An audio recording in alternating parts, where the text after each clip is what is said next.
wabarakatuh. Waalaikumsalam warahmatullahi wabarakatuh. Bertemu saya kembali, Siska Sukmawati, di Siska Sukmawati YouTube channel. Kali ini bersama saya telah hadir seorang tamu istimewa dalam podcast kita. Kita akan membahas tentang suri tauladan. Bersama saya, Assalamualaikum Bapak Firman. Waalaikumsalam warahmatullahi wabarakatuh, Bu Siska. Ya, Pak Firman adalah seorang sekretaris KPU Provinsi Sumatera Barat. Makanya saya sampaikan hari ini kita punya tamu yang istimewa dari Sumatera Barat. Terima kasih. Selamat datang di Tanjung Pinang, Pak Firman. Selamat datang, terima kasih Bu Siska. Alhamdulillah, kalau orang bilang kembali ke kampung ya, pulang ke kotamu itu di Jogja. Tapi Tanjung Pinang waktu itu masih kepulauan, masih bergabung dengan Riau ya. Sekarang sudah menjadi provinsi, jadi rasanya pulang ke kotaku ke Tanjung Pinang, kita ciptakan lagu terbaru versi Club Project Bu Siska. Kita buat nanti, kita tunggu ya Pak Firman. Jadi sahabat cerdas semua, hari ini istimewa karena ternyata Pak Firman pulang ke Tanjung Pinang karena dia pulang ke kampung halamannya. Dan saya sebagai seorang penyuluh hukum hari ini akan ngobrol tentang suri tauladan dan mencuri kesempatan beliau untuk ngobrol tentang suri tauladan. Nah, karena kebetulan kita baru menyelenggarakan hari lahir Pancasila, dan sekarang banyak yang bilang kita sudah Pancasila atau tidak. Tapi saya ngobrolnya agak sedikit ringan ya sahabat cerdas ya. Kita bakal ngobrol sama Pak Firman yang kebetulan juga seorang ASN kelahiran kota Tanjung Pinang yang mengabdikan diri di tanah Sumatera Barat. Pak Firman boleh cerita sedikit pengalaman Pak Firman kenapa sampai tertarik menjadi ASN awalnya? Baik, terima kasih Bu Siska. Sahabat cerdas yang luar biasa, saya sebenarnya dirampok dengan apa? Dengan paksa, tapi kok bahagia dirampok ya. Alhamdulillah, dirampok bahagia. Biasanya kalau orang dirampok uring-uringan, tapi saya rampok tadi uring-uringan juga. Tapi alhamdulillah ternyata kita diskusi ringan. Ya tadi pertanyaannya kenapa memilih menjadi ASN? Baik, tentu kita flashback dulu ya, kenapa harus ASN? Karena dari kecil itu ASN bukanlah sesuatu yang diimpikan, khususnya saya secara pribadi. Kalau dibilang kecelakaan nanti nggak tahu ya, tapi nanti ya sebenarnya saya itu lebih tertarik kepada dunia lain sebelum menjadi ASN, karena berangkat dari masa kecil yang punya cita-cita. Saya harap semua generasi cerdas sekarang sudah tahu ya cita-citanya mau jadi apa. Ya karena itu cita-cita itu sudah saya tanamkan waktu saya di SD, Bu Siska. Ya saya SD-nya kebetulan sekarang sudah tidak ada ya, di depan Kaca Puri, itu namanya SD 008 di Tanjung Pinang. Oh, sekarang sudah tidak ada, sudah digusur. Jadi kalau saya mau jadi gubernur ya, nanti diverifikasi berkas saya itu nggak ada SD-nya, teman-teman cerdas semua. Jadi berharap nih teman-teman cerdas semua pastikan sekolah-sekolahnya itu sudah terakreditasi. Nah setelah itu saya sekitar tahun 77 tamat, saya sekolah di SMP 1. Nah itu pasti tidak berubah ya. Teman-teman semua tahu, tamat di situ saya lanjutkan sekolah. Tapi maaf, mungkin kalau teman-teman ingin mengikuti jejak saya, dulu bukan seperti sekarang. Kalau teman-teman dulu di angkatan saya itu ingin sekolah kuliah di suatu provinsi, kita harus menamatkan sekolah di situ, Bu Siska. Oh, begitu ya? Ya, jadi biar mudah masuknya. Biar mudah, karena waktu saat itu tahun 80-an itu memang Andalas merupakan Universitas Andalas yang kita kenal sekarang, merupakan suatu perguruan tinggi yang untuk ukuran Sumatera cukup terkenal dan itu masuk proyek Perintis 3. Walaupun di hati saya itu pinginnya kuliahnya di Gajah Mada, teman-teman cerdas semuanya. Jadi tamat sekolah dari SMA kelas 3-nya saya menyelesaikan di Padang, Bu Siska. Setelah itu cita-cita saya tidak tercapai, teman-teman.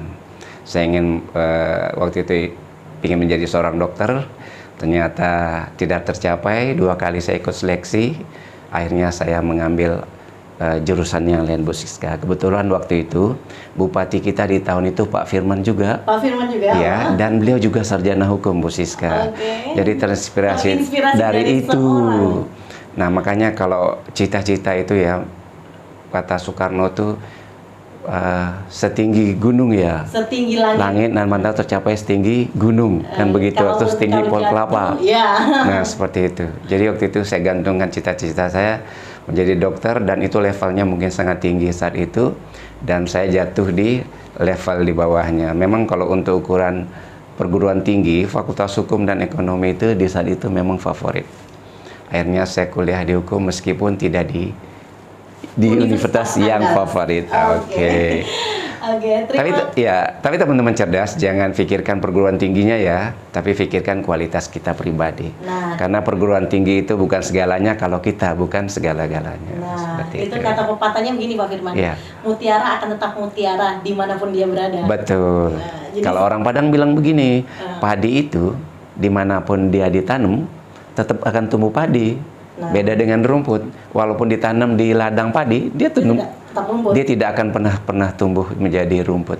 Dia terus akan menjadi padi. Oke, siap. Nah, ini filosofi dari seorang yang bekerja atau mengabdikan dirinya di Sumatera Barat, kemudian balik ke daerahnya untuk bercerita tentang banyak filosofi juga di Sumatera Barat. Banyak. Jadi mungkin sahabat cerdas bertanya, kenapa saya bisa kenal dengan Pak Firman? Pak Firman ini banyak samanya dengan saya, sahabat cerdas. Kami sama-sama dari Fakultas Hukum. Kami sama-sama di Fakultas Hukum Universitas yang sama. Nah, jadi berangkat dari alumni yang sama. Bahkan sekolah Pak Firman tadi di SMP 1, saya juga sekolah di sana. Oh iya, luar biasa. Jadi suri tauladan saya seakan-akan mengikuti jejak itu gitu ya. Nah, kembali kita kepada apa yang sudah diceritakan oleh Pak Firman tadi, bahwa kita harus menggantungkan cita-cita setinggi mungkin, tapi kalau tidak tercapai kita punya plan lain, ada plan A, plan B, dan plan C, dan harapannya tidak mengurangkan semangat kita, dan sampai akhirnya contoh ini bisa kita lihat dari beliau bahwa hari ini tidak jadi dokter untuk kesehatan, tapi menjadi seorang sekretaris KPU Provinsi Sumatera Barat. Rasa saya ini menjadi dokter untuk masalah pemilihan umum yang tadi sedikit dibahas. Kalau mau jadi bupati, wah sudah dibahas tadi. Gubernur kan tadi. Kalau mau jadi gubernur, verifikasi sekolah diperhatikan. Nah, itu sudah terlihat analisa ke KPU-annya gitu ya. Kemudian tentunya begitu Pak Firman lulus sebagai ASN atau PNS pada saat itu, tidak langsung di KPU ya? Pastinya. Belum ya. Nah, boleh cerita nggak ya Pak, bagaimana Bapak pertama kali diterima sebagai PNS waktu itu di Sumatera Barat, kemudian kok ya sampai ke KPU hari itu, bagaimana kisahnya?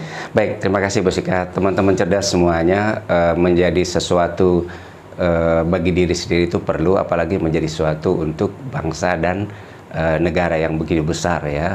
Nah, tentu saya ingin menjadi sesuatu bagi diri saya sendiri dulu dan bagi keluarga Bu Siska. Kebetulan kan biasanya kan teman-teman cerdas kalau kita sekolah itu pengen pulang kampung ya.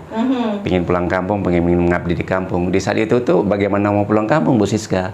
Karena ijazah kita belum keluar. Oh gitu, nah, belum keluar. Ya? Sementara untuk menjadi pegawai itu not recommended at the time. Waktu itu tuh bukan sesuatu yang direkomendasikan untuk jadi pegawai.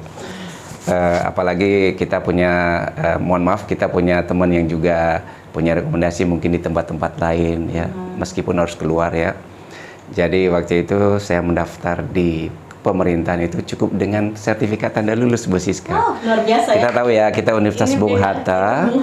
Waktu itu belum punya proyek belum punya sendiri, jadi harus ke Medan, jadi harus kopertis ya sekarang sebutnya, jadi prosesnya lama, jadi alhamdulillah begitu mendaftar diterima. Langsung ya. Coba bayangkan ya teman-teman cerdas semuanya ya, bagaimana kalau kita satu dari sekian banyak pelamar itu cuma sendiri, itu kan surprise ya.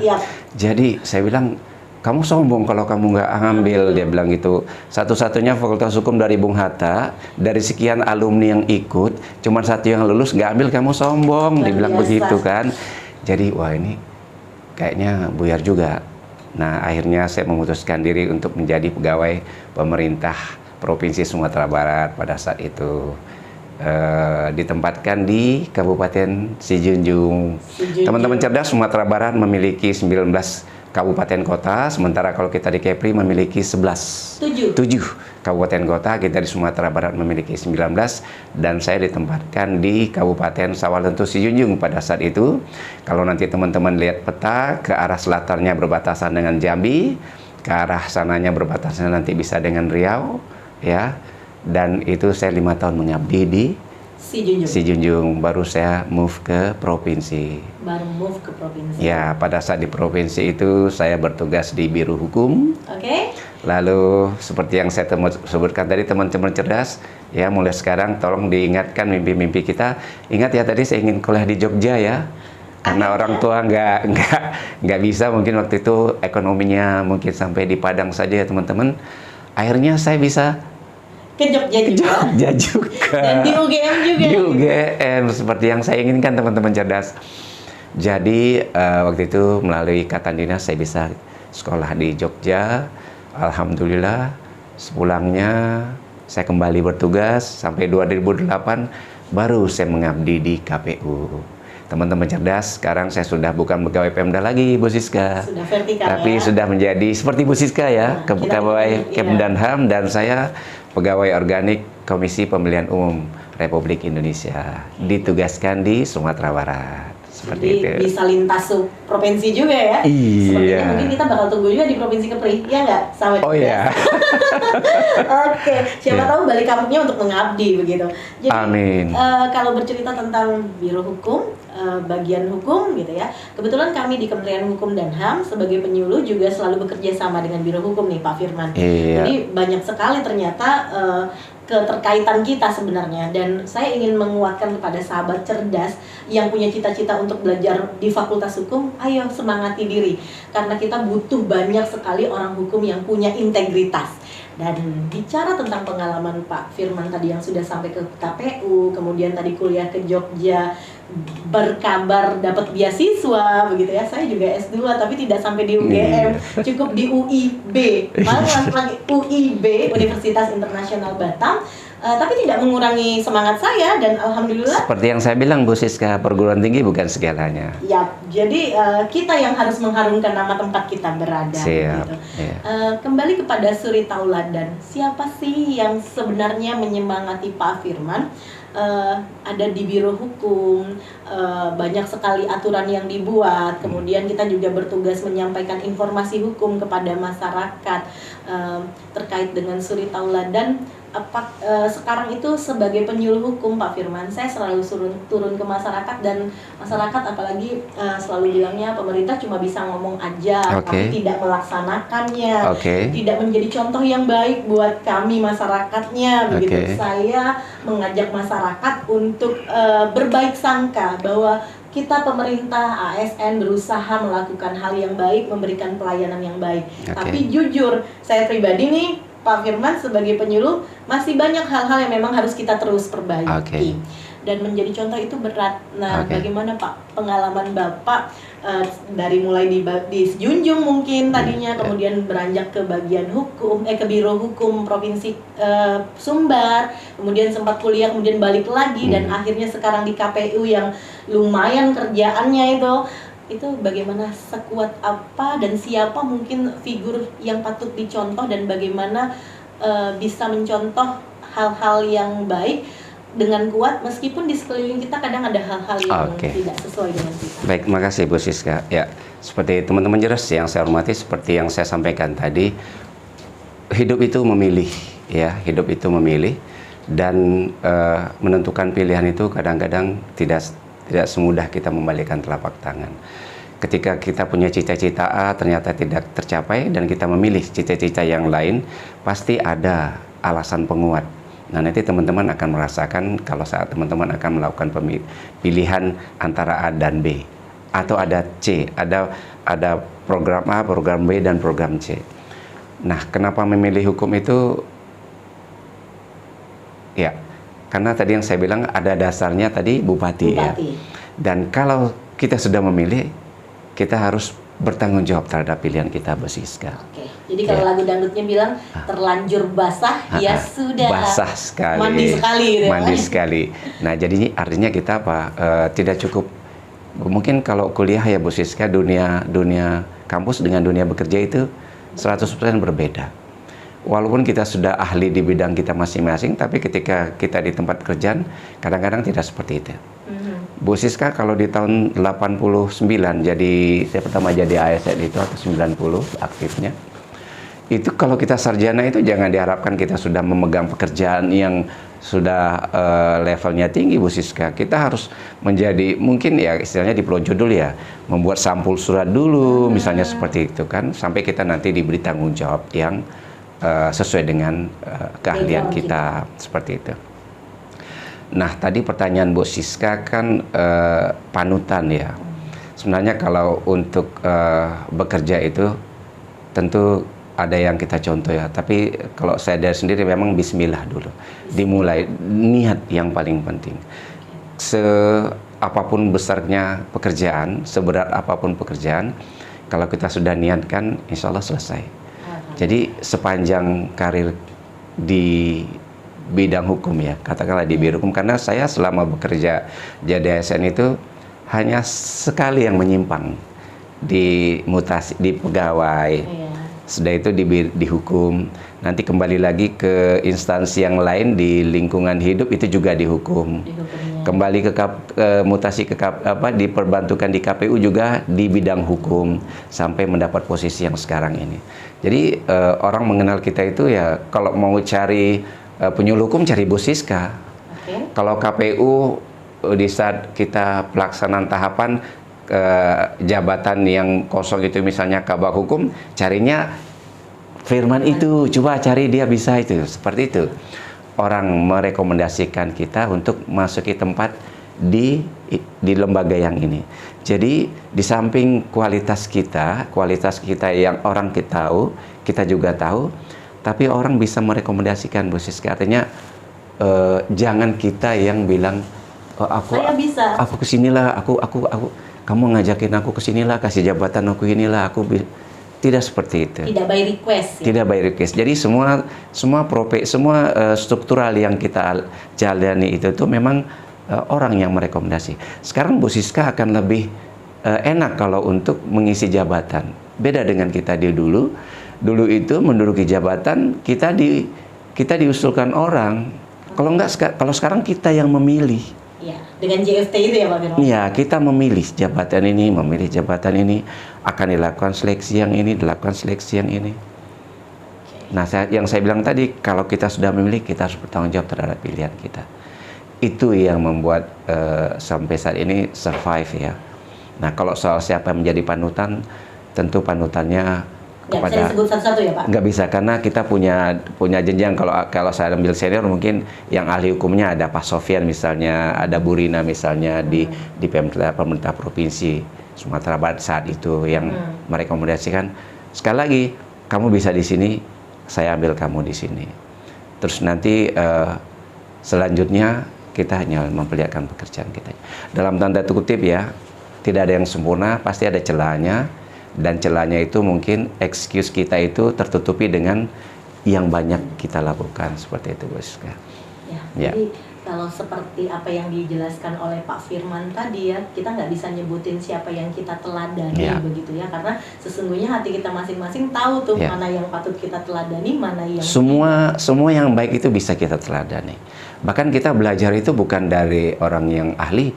Kadang-kadang anak kecil itu bisa kita jadi suri teladan Bu Siska. Dalam hal hukum, dalam hal mematuhi hukum, ya itu bukan aturan yang Bu Siska pegang di Hukum dan HAM sebanyak itu yang menjadi acuan kita, enggak. Kadang-kadang anak-anak itu juga bisa menjadi sumber kita, bahkan kita bisa kuatkan menjadi perbaikan dalam aturan hukum kita. Oh, ternyata dengan perilaku anak-anak ini bisa menjadi sumber hukum. Bahan rujukan. Bu Siska percaya nggak? Semuanya itu baik. Ya, semuanya itu baik. Bu Siska baik, saya baik. Iya. Pak, narasumber kita yang lain baik. Tapi bagi saya baik saya itu aja kadang-kadang nggak cukup Bu Siska. Bu Siska pasti semua orang kenal Bu Siska ya. Siapa yang tidak kenal di Tanjung Pinang ya? Nggak, belum sampai segitu. Kata orang Bu Siska baik. Tapi itu belum cukup.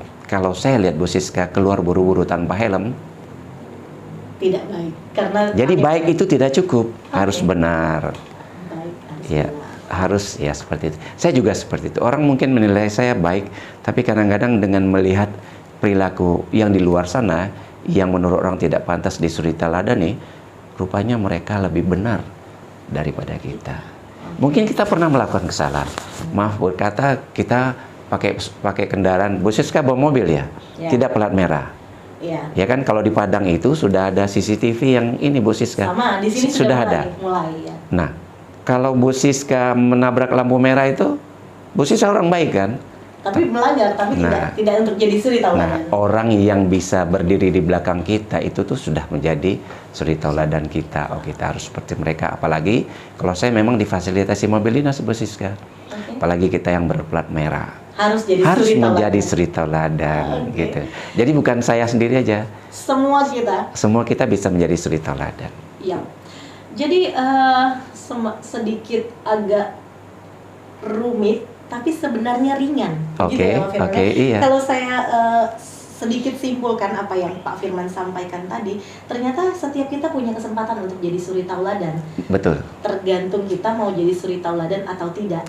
Dan tidak jamin bahwa yang lebih tua atau pimpinan itu selalu benar. Tidak jamin begitu. Jadi kalau dilihat di sekeliling kita, sepertinya benar nggak ya Pak Firman, di share nih, tamu kita bakal share juga. Sepertinya kita semua punya kesempatan untuk jadi suri tauladan, dan nggak selalu yang tua itu jadi suri tauladan, dan yang memastikan kita untuk berbuat baik itu sebenarnya sesungguhnya adalah diri kita sendiri. Nah, betul. Jadi memang butuh suri tauladan, dan jika kita ingin orang-orang di sekitar kita melakukan hal yang benar, maka kita harus jadi suri tauladan. Begitu nggak sih Pak Firman? Betul. Harus dimulai dari diri sendiri. Dari hal yang kecil aja. Saya ingat H. Agim. Dimulai dari diri sendiri, dimulai dari hal yang kecil, dimulai dari sekarang. Oke, ini masuk tausiah. Nah, itu. Cerdas. Kalau kita nggak memulai dari diri sendiri, sebenarnya filosofi induk ayam itu kalau kita lihat bagus sekali. Betapa banyak sekarang orang-orang tua ribut, oh sudah malam kalian nggak ke surau, nggak ngaji. Sementara dia masih di luar ngerumpi. Coba lihat bagaimana induk ayam membawa anaknya pulang. Siapa dulu yang pulang? Induknya dulu pulang. Nah, baru seperti anaknya ikut pulang. Artinya alam semesta pun bisa menjadi suri tauladan bagi kita. Begitu Bu Siska. Oke. Terima kasih Pak Firman. Jadi begitu juga saya tentunya berharap masyarakat bisa menguatkan kami ASN negeri ini untuk jadi lebih baik, dan tentunya kami ASN juga akan belajar menjadi lebih baik, dan tentunya ada Pak Firman di sini di level eselon 2. Kami membutuhkan pemimpin yang memberikan suri tauladan terbaik. Jadi tidak lagi ada kata yang pimpinan aja nggak baik, kenapa kita harus baik? Tapi dengan apa yang kita sharing tadi, ternyata kalau tidak ada pimpinan yang baik, kenapa nggak kita yang memulai menjadi pimpinan yang baik? One day dia akan menjadi pimpinan. Nah, karena kesempatan untuk jadi pimpinan juga dimiliki oleh setiap orang. Jadi kalau kita bicara tentang suri tauladan, kita bisa mencontoh hal-hal baik. Ketika kita tidak menemukan hal-hal baik di sekitar kita, maka mengapa tidak kita yang menjadi suri tauladan dan memulai hal yang baik. Begitu ya Pak Firman? Sebenarnya Bu Siska, banyak yang bisa kita ambil suri tauladan dimanapun kita berada. Dimanapun. Saat ini nih orang kan serba mobilitasnya serba cepat ya. Semuanya dunia dalam genggaman. Itu ada sponsor yang disebut. Nggak boleh? Iya, boleh. Iya. Tapi itu yang saya bilang, kalau menunggu orang yang akan melakukan hal baik sementara kita tidak, jangan harap. Merubah itu harus merubah diri sendiri. Ilmunya semua teori-teori banyak. Masing-masing orang punya seni. Manajemen itu seni. Bagaimana kita memanage, makanya kita mengelola itu seni. Kelola teori yang satu mungkin cocok bagi satu orang atau organisasi yang satu, tapi tidak tentu bagi yang lainnya. So create your own create your own personal.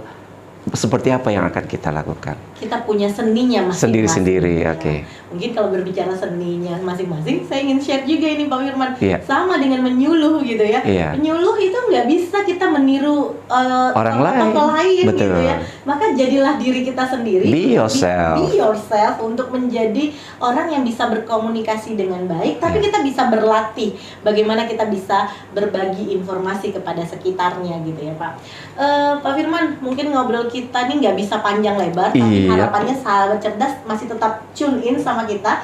Jangan lupa subscribe, like, and comment, juga share. Nanti mudah-mudahan ini bermanfaat dalam rangka hari lahir Pancasila. Sekarang kan negara lagi semangatnya nih hari lahir Pancasila. Kemudian kita ingin mengatakan bahwa saya Indonesia, saya Pancasila. Kita mengamalkan Pancasila.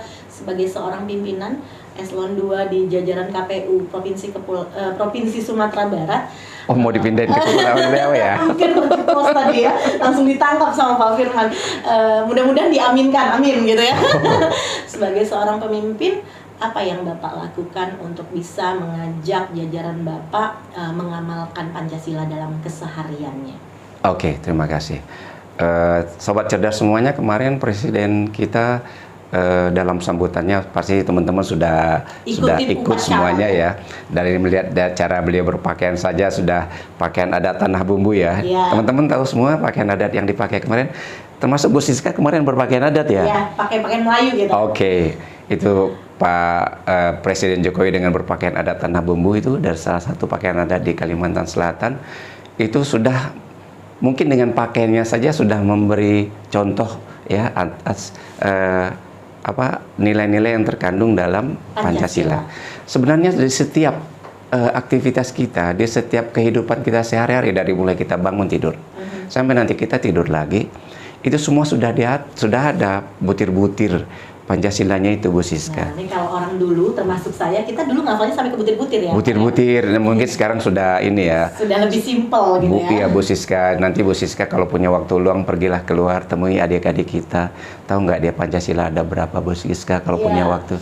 Siap, Pak. Ini tugas kami, penyuluh hukum itu menyampaikan saya kemarin buka suatu channel, kaget sekali saya, Bu Siska. Nggak tahu mereka, Bu Siska. Termasuk dengan pemimpin-pemimpin kita nggak tahu. Dengan dilihatkan simbol-simbol nggak tahu adik-adik kita kelas 5 SD.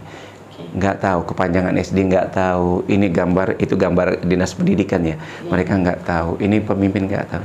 Tapi begitu dilihatkan gambar-gambar yang berbau kekinian itu, cepat mereka. Bahkan ini siapa langsung ditangkap. Ini gambarnya. Artis-artis Korea gitu, seperti ya? Itu. Nah, ini tanggung jawab kita bersama.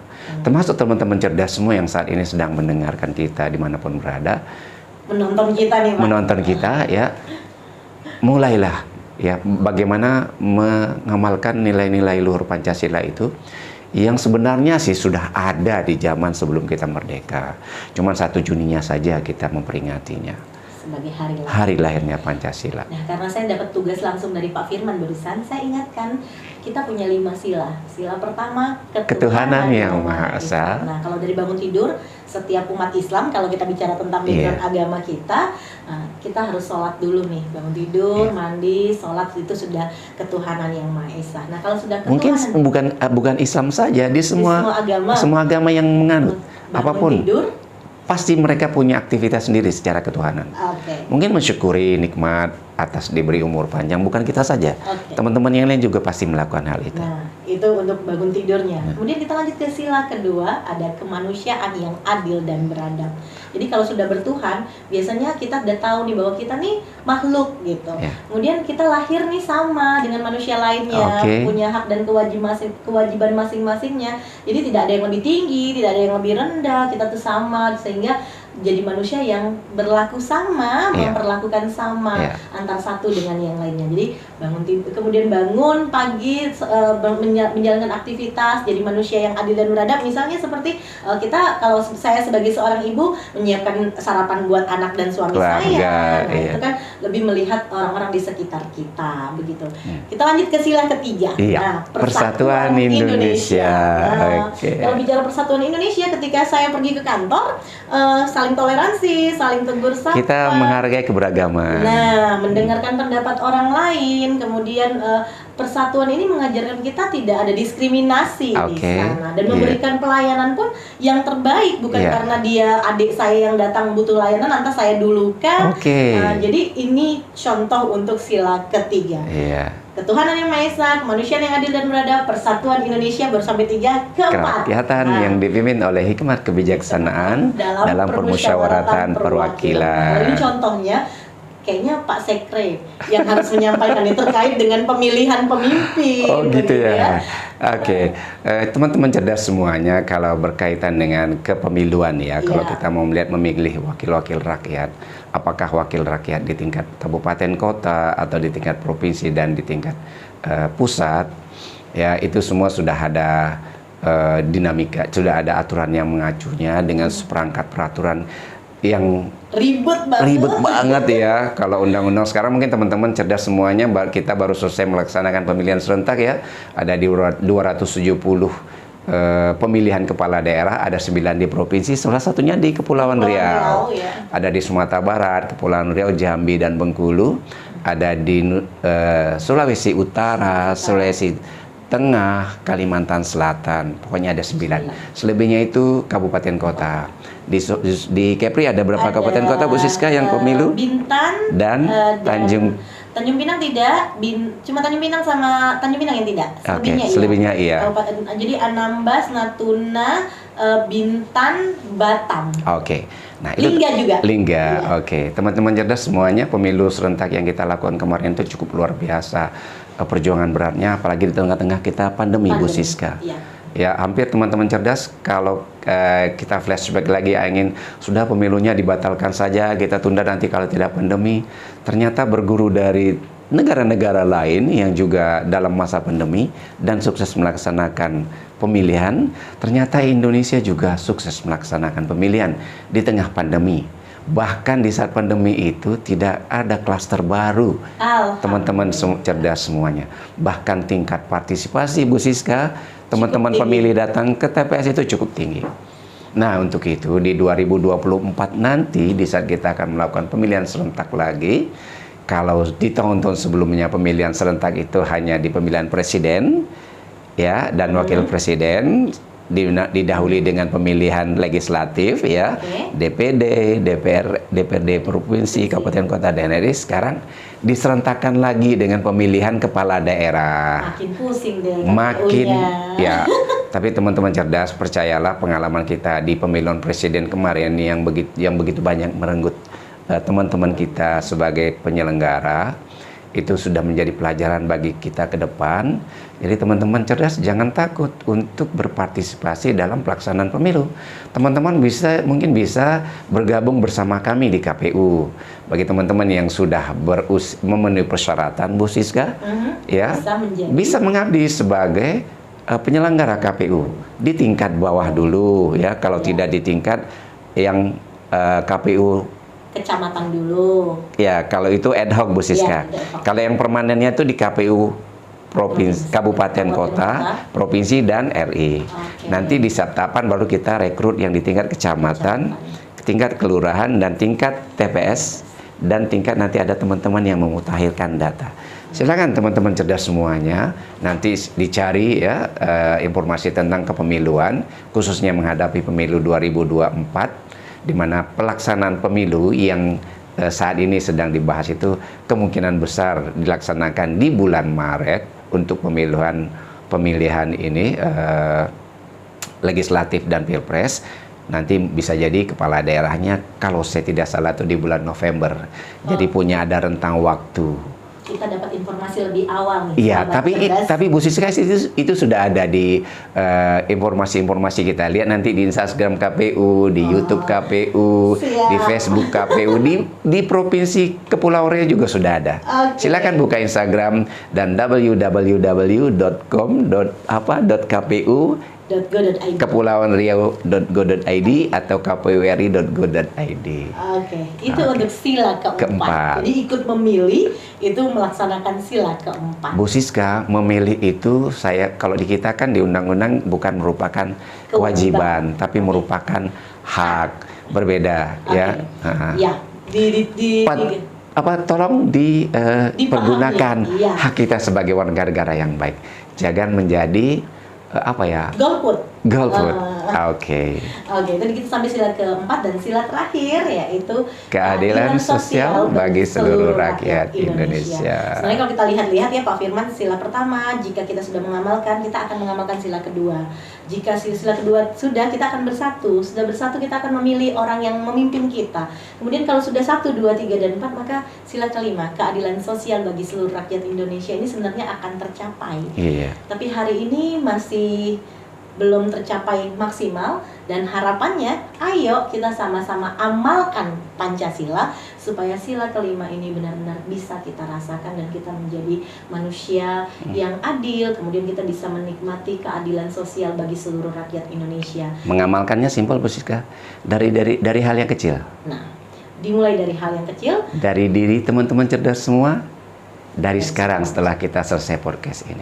Oke, terima kasih Pak Firman. Jadi kalau bicara suri tauladan, memang kita butuh tindakan dalam mengamalkan Pancasila. Kita butuh suri tauladan, dan kalau kita belum temukan suri tauladannya, kitalah yang mencoba untuk menjadi suri tauladan. Jangan jadikan pembenar ketika kita tidak melakukan kebenaran, karena tidak ada yang melakukan kebenaran maka kita ikut melakukan hal yang salah. Itu sebenarnya salah. Seperti yang tadi kita sudah share bersama Pak Firman, bahwa tidak bisa menyebutkan siapa orang-orang yang kita tauladani. Sesungguhnya hati kecil kita tahu, dan kitalah yang menentukan kita akan menjadi melakukan kebaikan sehingga menjadi suri tauladan atau sebaliknya. Oke. Terima kasih Pak Firman. Sama-sama Bu Siska. Waktu libur bersama keluarga yang saya curi hari ini. Iya. Ini libur bonus ya. Sebenarnya ini sebenarnya tidak pernah terbayangkan. Unpredictable ya. Iya, Bu Siska, saya kalau sudah melakukan wawancara apapun lah yang namanya seperti ini, saya agak salah tingkah, karena kan harus dilengkapi dengan bahan, ya kan. Iya. Sementara Bu Siska kan narik saya Nggak seperti Bu Siska mengambil gambar saja. Ayo. Tangkap gambar. Jadi saya udah tertangkap ke sini.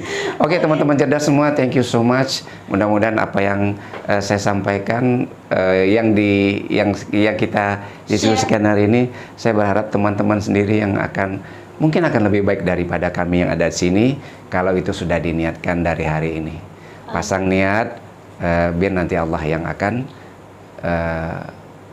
menunjukkan jalan untuk memudahkan kita. Ya kan, lakukan yang kita bisa lakukan, yang tidak bisa lakukan itu urusan Allah. Kembalikan kepada pemilik. Oke. Terima kasih Pak Firman. Mudah-mudahan liburnya berakhir Terima kasih. dengan manis, kembali bertugas tetap sehat. Amin. Dan tentunya apa yang kita bicarakan hari ini hal simpel, mudah-mudahan memetik manfaat, dan mulai hari ini kita pikirkan apa yang kita lakukan untuk menjadi suri tauladan untuk orang-orang di sekitar kita. Sahabat cerdas, salam sehat selalu. Mohon maaf atas segala kekurangan kami. Salam dari saya, Siska Sukmawati, YouTube channel bersama tamu spesial hari ini. Kita tutup, kita sudahi. Jangan lupa subscribe, like, dan komennya. Assalamualaikum warahmatullahi wabarakatuh. Assalamualaikum warahmatullahi wabarakatuh.